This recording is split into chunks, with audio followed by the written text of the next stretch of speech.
Recently, we helped one of our clients, which is a temporary foreign worker, get approved for a mortgage. Yep, you heard that right.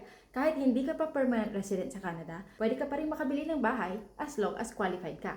For example, itong client namin na nasa Alberta, under the current rules, allowed ang work permit holders to buy a home as long as may valid work permit ka na may at least 183 days remaining or about 6 months at the time of purchase.